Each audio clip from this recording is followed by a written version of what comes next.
Well, hello there.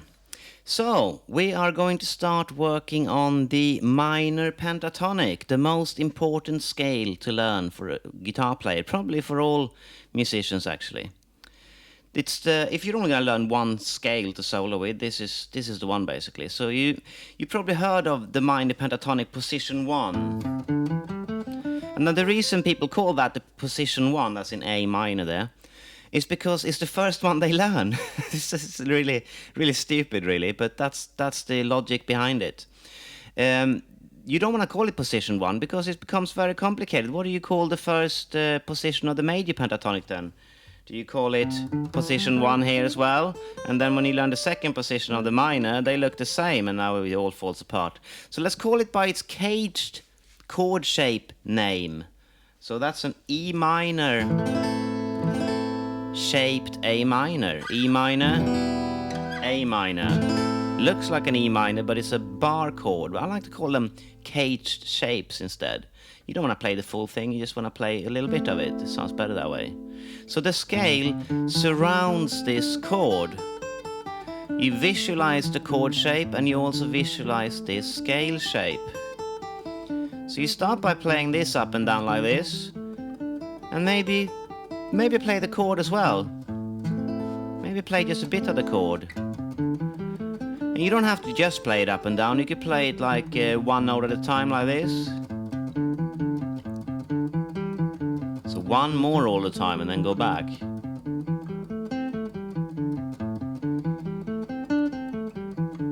And really, what you want to achieve here is ingrain this scale pattern, what it looks like, into your mind and your fingers, more importantly. So look at the fretboard, don't look at any tab, don't look at any charts. Just look at the fretboard and make sure you can see this connection here. And when you can do it here, you need to move it up here. This is what Charlie Parker did, the legendary sax player. He practiced in 12 keys. So we use something called a cycle of fourth here. So that's in C,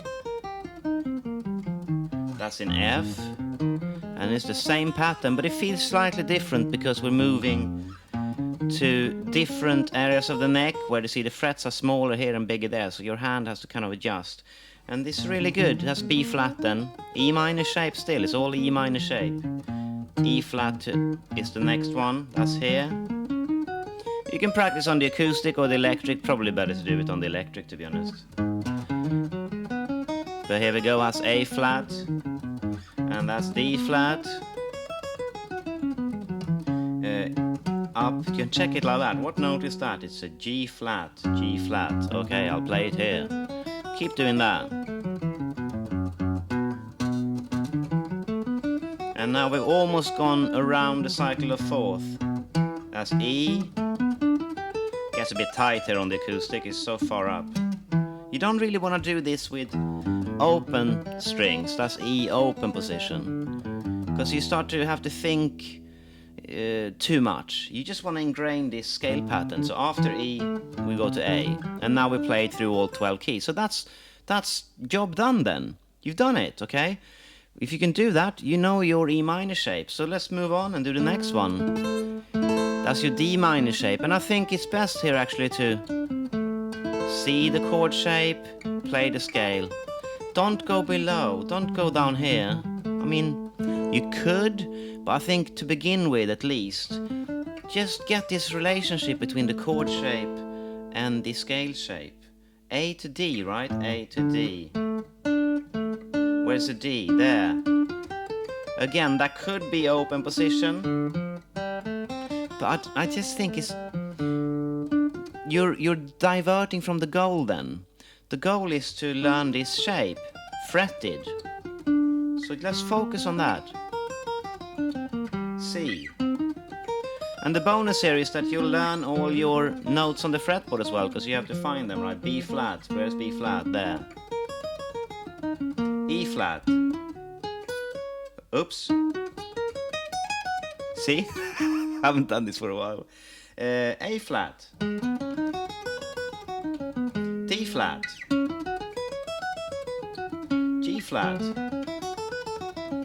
So in the end, your focus is on finding that note. What's my next note? Is B. Okay, there. And then you just play the scale shape, and that's really good because your focus was on something slightly different. E. Where's my E? And then you just start playing the scale shape. So now this bit here is automatic. A. Where's A? Okay, there was A, and now then the scale just happened. And now you ingrain that scale pattern into your hands and eyes. You can see that and you play that. So around 12 keys, job done. Next shape. We did A minor pentatonic in an E minor shape, A minor pentatonic in a D minor shape. Next one is a C minor shape. So if you've done all your chords, right, you need to do the chords before you do the scales. You see that.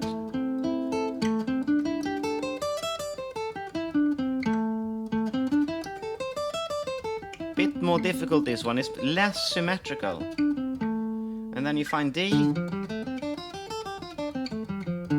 then you find G. You could put a metronome on and then be like, my switches are gonna be perfect as well, and you know, but really, the more you add to this, like playing below the root note, getting it perfect to a metronome, the more you add to it, the harder you kind of make it for yourself, you know. So remember the goal. The goal is to learn. So we're on G here, right? The goal is to learn this shape, G minor pentatonic in a C minor shape.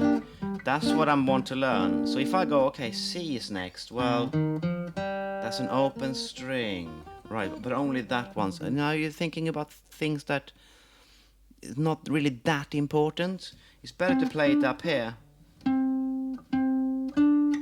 See, it's hard. Keep playing the wrong notes. I can barely reach that. But if you're on the electric, it'll be easier. If your acoustic guitar has a cutaway or whatever. So it's the pattern that you want to focus on, not the exceptions for like when one string is open, you know. C, F, B flat, etc.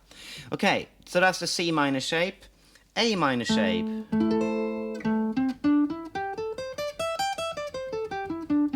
Really tight up here, right? So we move to D. Much easier. G, C, F, B flat. You can play it as slowly or as fast as you would like. Just keep that focus on, I'm ingraining the scale pattern into my hands, I'm seeing the chord shape, and I'm seeing the scale pattern around it. That's all you should be focusing on. Because if you do that, you learn the scale pattern, right? It's just remember the goal and keep sticking to that goal. And seeing this as caged shapes is the main objective here. That's what we want to do. We want to be precise in our speech like this. We don't want to call them position 3. I mean, what does that mean? If you say that, oh, this is the first I learn in A minor, well, what about when it's like E flat minor? It's like, well, now it comes last. Is it still position 1? You know, leave the numbers 1, 2, 3, 4, etc. to naming chords in chord progressions, because that's when they have a meaning. So we got to be really precise here. We got to call a spade. So this is an E minor shape, and we have a minor pentatonic surrounding it. That's a D minor shape. We have a minor pentatonic surrounding it. C minor shape. We have a minor pentatonic surrounding it. A minor shape. We have a minor pentatonic surrounding it. And then G minor shape. Move that to D. Move it to G. Uh-oh, open strings. Maybe I should play it here instead. C. F. Definitely has to be up here. B flat. Etc, etc, etc, etc. Take it around the 12 keys and you'll learn it. I think if we're starting in A minor, which is a good idea, it kind of plonks this most common one in the middle of the fretboard, you should probably start here with the G minor shape actually. And the reason, it's so difficult to do that. Maybe -7 instead. The reason you want to do that is because that's the lowest you can go. So think of it like that. Where can I start? The lowest possible area. And then I play all my shapes. And then maybe switch to D. What's the lowest area? C minor shape, A minor shape, G minor shape, E minor shape, D minor shape. Don't want to do it as an open because it's confusing things. Next one, G. Well, I don't want to start there because it's open position. I'll start with that one then. Yeah, so you can do that as well. As well as taking each individual shape around the 12 keys. Okay, so get on with that. There's individual videos here to practice too, but really, you want to do this on your own. You don't really want to do it to metronome. You don't want to play really below the root note. You want to keep your focus on marrying the concept of the caged chord shapes with the minor pentatonic. I'll see you in the next video when we connect these shapes, but make sure you know this before we switch to that concept. See you there.